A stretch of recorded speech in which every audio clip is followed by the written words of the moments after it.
A special thank you to each of our subscribers who make this channel possible. Here's today's story.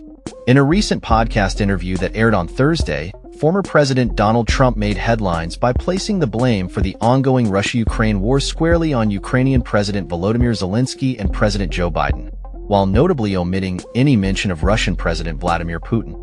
This provocative assertion comes 2.5 years after Russia's invasion of Ukraine, a conflict that has caused widespread devastation and humanitarian crises.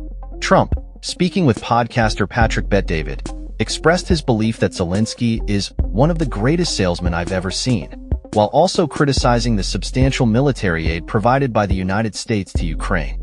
He remarked, "Every time he comes in, we give him $100 billion. Who else got that kind of money in history? There's never been." Although Trump conveyed sympathy for the Ukrainian people, he firmly stated that Zelensky should never have let that war start, labeling the conflict as a loser. This rhetoric aligns with Trump's previous claims that if he had been president, the war would never have occurred.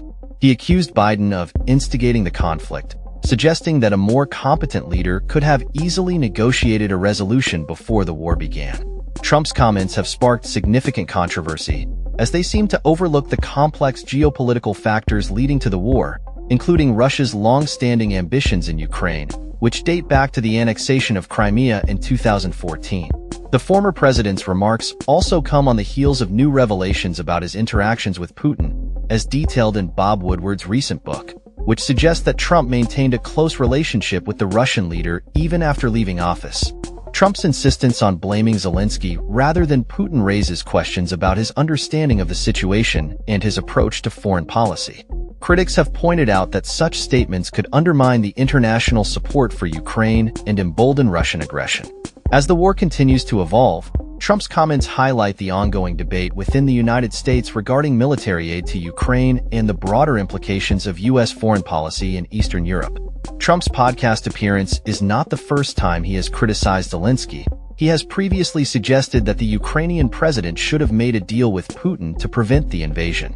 This latest interview further solidifies Trump's stance that the responsibility for the war lies with Zelensky and Biden, a narrative that has been met with backlash from various political commentators and analysts. As the 2024 presidential election approaches, Trump's comments may resonate with his base, who are often critical of U.S. involvement in foreign conflicts.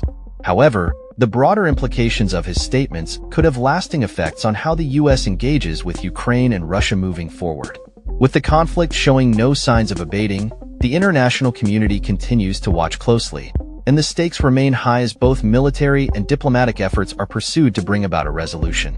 The situation in Ukraine has become a focal point in global politics, and Trump's remarks serve as a reminder of the contentious nature of U.S. foreign policy discussions.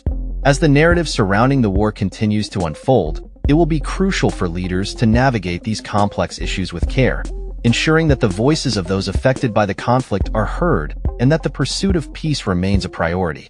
That's all for this story.